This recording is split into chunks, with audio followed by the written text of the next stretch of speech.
मैं आर.सी. गुप्ता, माँ कस्तूरबा गांधी महिला college of education, Jagina road, Bharatpur से। आज का विषय है ज्ञान की अवधारणा।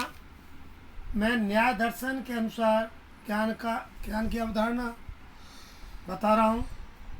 न्याय दर्शन के अनुसार ज्ञान प्राप्ति की प्रक्रिया में 4 तत्व होते हैं। पहला है प्रमाता, दूसरा है प्रमेय, तीसरा है प्रमाण और चौथा है प्रमिति। प्रमाता किसे कहते हैं? प्रमाता कहते हैं ज्ञान प्राप्त करने की सामर्थ्य रखने वाले जिज्ञासु अथवा शिक्षार्थी को प्रमाता कहते हैं। प्रमेय ज्ञेय विषय तथा जिस विषय का अध्ययन करना है उसे प्रमेय कहते हैं। नंबर 3 प्रमाण, उस साधन को कहते हैं जिसके माध्यम से ज्ञान प्राप्त किया जाता है। अब आता है चौथा प्रमिति। प्रमिति किसे कहते हैं? प्रमिति यथार्थ ज्ञान को कहते हैं जो निश्चित तथा त्रुटि रहित होता है। पदार्थों का स्पष्ट प्रकटीकरण ही ज्ञान कहलाता है। प्रमाण शास्त्र न केवल पदार्थ का यथार्थ ज्ञान प्राप्त करने में सहायक होता है बल्कि ज्ञान की वैधता का परीक्षण करने में भी सहायक होता है।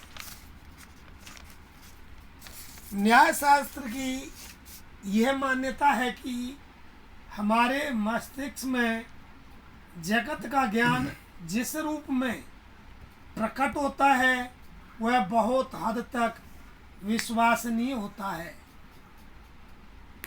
सभी प्रकार का ज्ञान यथार्थ को प्रदर्शित करता है। जब कभी हमारे मन में पदार्थ की यथार्थता का ज्ञान प्राप्त करने के लिए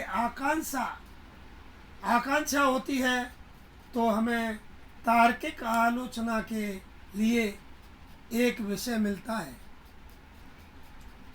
न्याय दर्शन में ज्ञान के उक्त प्रकार के अतिरिक्त प्रत्यक्ष तथा अंतर्दृष्टि है।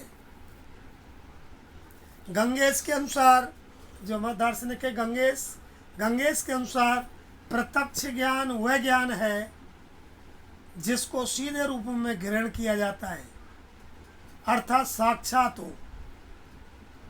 यह वह ज्ञान है जिसकी प्राप्ति में अन्य ज्ञान की आवश्यकता साधन के रूप में नहीं है। इस दृष्टि से प्रत्यक्ष ज्ञान के 2 प्रमुख भेद हैं। पहला भेद है इंद्रियजन्य ज्ञान और दूसरा है अंतर्ज्ञान। जिस प्रकार इंद्रियजन्य ज्ञान के लिए किसी अन्य ज्ञान की आवश्यकता नहीं होती, ठीक उसी प्रकार जो अंतर्ज्ञान सहज रूप से एकाएक उत्पन्न होता है उसमें भी अन्य किसी ज्ञान को साधन के रूप में प्रयुक्त नहीं करना पड़ता।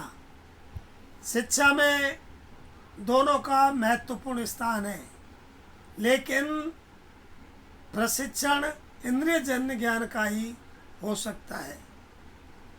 सहज ज्ञान के लिए दूसरे प्रकार की साधना करनी पड़ती है। इंद्रियजन्य ज्ञान की परिभाषा देते हुए गौतम अक्षपाद ने कहा है कि वह निश्चित ज्ञान जो किसी इंद्रिय के साथ पदार्थ का संयोग होने से प्रादुर्भूत होता है, यह भ्रम रहित होता है और निश्चित होता है। धर्म कीर्ति के अनुसार प्रत्यक्ष ज्ञान 4 प्रकार का होता है। धर्म कीर्ति के अनुसार प्रत्यक्ष ज्ञान 4 प्रकार का होता है। पहला है इंद्रियजन्य ज्ञान, दूसरा है मानसिक ज्ञान, तीसरा है आत्म चेतना और चौथा है अंतर्दृष्टि। इंद्रियजन्य ज्ञान में इंद्रियां माध्यम का काम करती हैं। जैसे आम को देखकर आम वस्तु का ज्ञान प्राप्त करना इंद्रियजन्य ज्ञान है, परंतु स्मृति मात्र से कल्पना चक्षु में आम को स्मरण करके उसका ज्ञान करना मानसिक ज्ञान है। मानसिक ज्ञान है। मानसिक ज्ञान पश्चात बिंब है, जो इंद्रिय ज्ञान के तुरंत बाद उत्पन्न होता है। बिंब ज्ञान यानी कि चेतना, आत्म चेतना। दुख का आंतरिक प्रत्यक्ष ज्ञान आत्म चेतना कहलाता है। आत्मा के अस्तित्व का ज्ञान उसकी सुख दुख जैसी भिन्न स्थितियों के ज्ञान के द्वारा होता है। यह सीधा अंतर्दृष्टि या अंतर्ज्ञान है। इसलिए शिक्षक को विषय वस्तु को संगठित करने एवं देने में अत्यधिक सावधान होना चाहिए। अब आता चरवाक के अनुसार ज्ञान का प्रत्यय यानी कि अवधारणा। चरवाक के अनुसार ज्ञान की अवधारणा चैटर्जी तथा दत्ता के अनुसार केवल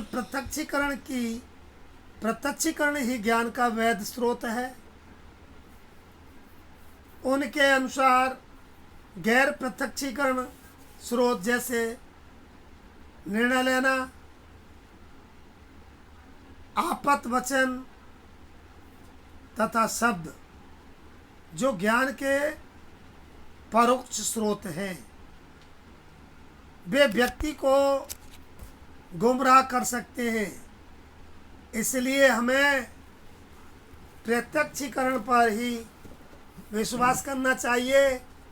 वे आगे चलकर कहते हैं कि प्रत्यक्षीकरण से हमें भौतिक संसार का ही पता चलता है, जो पदार्थ के 4 तत्वों जैसे वायु, जल, अग्नि तथा पृथ्वी से मिलकर बना है, जिनका अस्तित्व इंद्रियों द्वारा होता है। यही वास्तविकता है। चरवाक के अनुसार ज्ञान था।